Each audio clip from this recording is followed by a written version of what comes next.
practical. So this is the third video of DSSB previous year paper 2013 of nursing officer. अगर इससे पहले आपने first and second video नहीं देखा है तो देख लीजिए, चैनल को सब्सक्राइब भी कर लीजिए. सो इसमें हमारा 166 question is severe allergic reaction to a drug is known as. किसी भी ड्रग से सीवियर एलर्जिक रिएक्शन हो जाता है तो उसको क्या कहते हैं? A anaphylactic, B interaction, C adverse, D toxicity. So right option is A anaphylaxis. Severe allergic reaction due to any drug is known as anaphylaxis. अगर हम ऑप्शन बी की बात करें, इंट्रैक्शन में क्या होता है कि एक ड्रग, कोई भी एक मेडिसिन ले रहे हैं, अगर उसके साथ हमने दूसरी मेडिसिन ली है तो उन दोनों में इंट्रैक्शन हो सकता है. मतलब वो एक मेडिसिन दूसरी मेडिसिन का जो लेवल है, एफिकेसी लेवल, उसको कम कर सकती है. C is the adverse effect. Adverse effect means unwanted effect.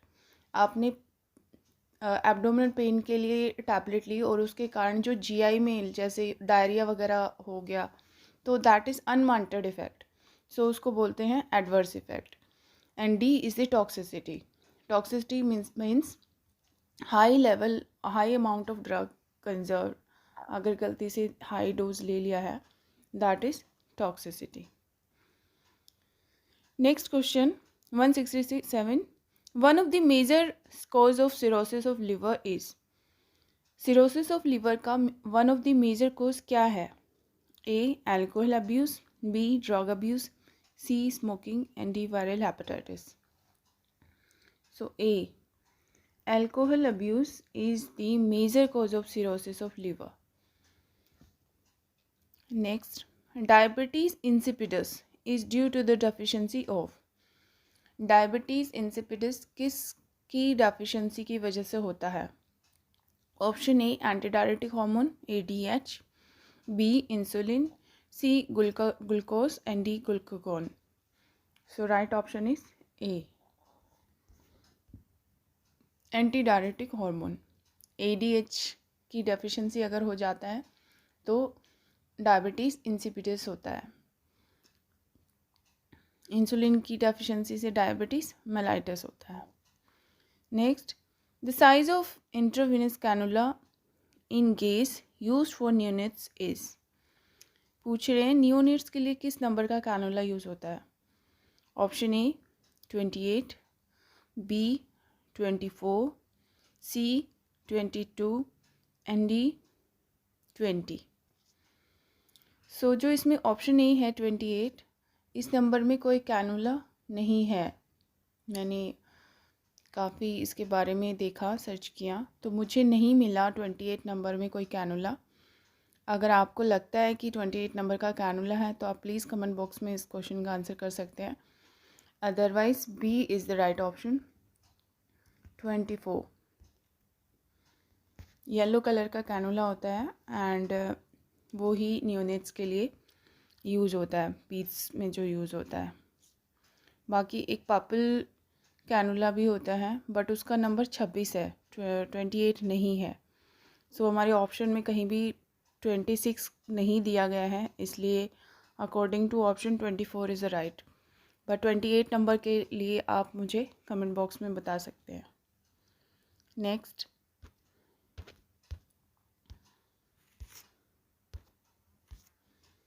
which of the following is not a clinical manifestation of diabetes mellitus. पूछ रहे हैं कि जो आपके पास ऑप्शन है उसमें से कौन सा मैनिफेस्टेशन, कौन सा सिम्टम डायबिटीज़ मेलाइटिस से रिलेटेड नहीं है, clinical symptoms. Option A glycosuria means glucose in the urine, B polyphagia ज़्यादा थ्रस्ट प्यास लगना, C hyperglycemia, and D hypernatremia. So D is the right option. Hypernatremia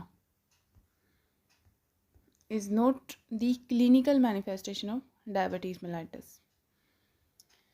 Next, distant vision is assessed by using.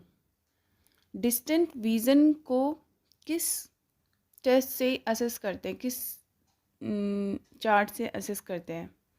Option A confrontation test, B Hirschberg test, C Jaeger card and D Snellen chart. So D is the right option, Snellen chart. Snellen chart IOPD में आपको कहीं भी देखने को मिल सकता है. जो specs वगैरह की शॉप पे भी सैनेलल चार्ट मिलता है. Next 173 lead poisoning is known as. Lead poisoning का दूसरा नाम क्या है? ए एसिटारिक्स, B plumbism, C Plummer Vinson syndrome, D Prader Willi syndrome. So B is the right option, plumbism. Lead poisoning को प्लम्बिज्म भी बोलते हैं. Next the drug of choice in pre eclampsia is. Drug of choice in pre eclampsia क्या है? Option A dopamine, B magnesium sulphate, C sodium bicarbonate and D sodium nitroprusside. So इसमें B is the right option, magnesium sulphate. अगर pre eclampsia में इस magnesium sulphate use होता है. Next inflammation of tongue is known as. Tongue की inflammation को क्या बोलते हैं? Option A gingivitis, B glossitis, C parotitis and D stomatitis. So right option is D stomatitis.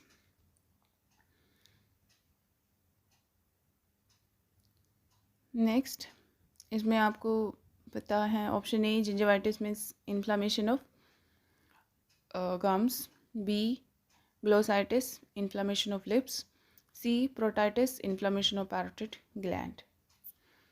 Next which of the following medication is administered sublingually for managing angina pectoris.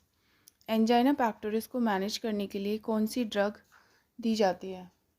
Option A aspirin, B Betaloc, C nitroglycerin and D warfarin.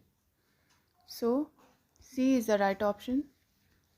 नाइट्रोग्लिसरिन is a medication जो sublingual देते हैं in case of angina pectoris. This is a vasodilator.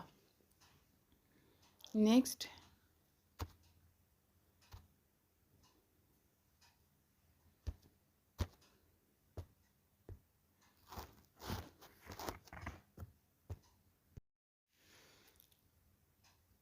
Which of the following is a complication of splenectomy? Removal of spleen. Spleen को remove करने के बाद क्या complication होता है? Option A cholecystitis, B pancreatitis, C appendicitis and D gastritis. So option B is the right option, pancreatitis. Spleen को remove करने के बाद इन्फ्लामेशन ऑफ पैनक्रियास हो सकता है. Next Parkinson disease is caused by. पूछ रहे हैं पार्किंसन डिजीज़ किस वजह से होता है? Option A hereditary factor, B death of brain cell due to old age, C impairment of dopamine producing cell in the brain and D demyelination of nerve cells. So C is the right option. इसके बारे में मैंने एक और video बनाया हुआ है, आप उसके बारे में जाके पढ़ सकते हैं. पार्किंसन का उसमें पूरा डिटेल के साथ मैंने बताया. पार्किंसन डेफिशिएंसी ऑफ डोपामिन की वजह से होता है. अगर ब्रेन की सेल्स डोपामिन अच्छे से रिलीज़ नहीं करती हैं then Parkinson can occur. Next pre operative preparation for appendectomy include all of the following except. पूछ रहे हैं प्री ऑपरेटिव अपेंडेक्टमी मतलब ऑपरेशन से पहले क्या आपको प्री ऑपरेटिव इंटरवेंशन नहीं करने की ज़रूरत है except A consent, B enema stat, C skin preparation and D remove the jewellers. This question also looking confusing but मुझे लगता है इसमें B is the right option, enema stat. Because appendectomy तो इज़ एब्डोमिनल सर्जरी, उसमें एनीमा का इतना ज़रूरत नहीं लग रहा है. बाकी consent, skin preparation and removing the jewellery are the pre operative intervention.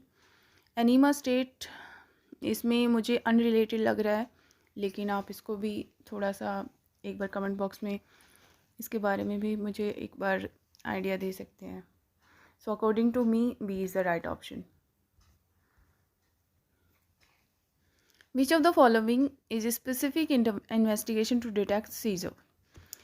पूछा है सीजर को डिटेक्ट करने के लिए what is the specific investigation.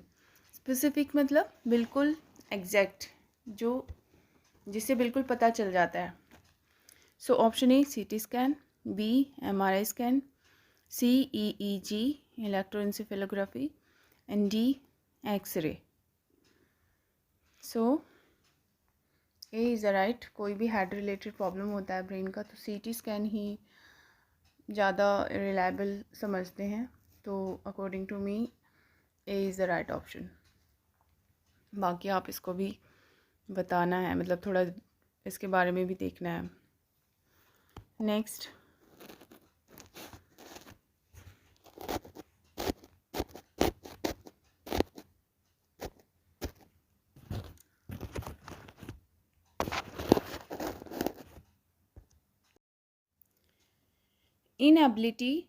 inability to speak or understand the spoken words is called as.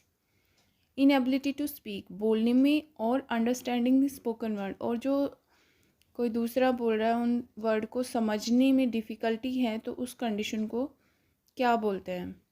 Option A insomnia, B apraxia, C agnosia and D aphasia. So B is the right option, apraxia. Next, which of the following intervention can best prevent bed sore. Bed sore को prevent करने के लिए कौन सी intervention है. Option A massage reddened area with lotion और oils, B change the position every 1 hour, C use special water mattress and D keep skin clean and dry. So these option are also very confusing. सारी ही चीज़ें मुझे लग रहा है, लेकिन according to me option A is the right option.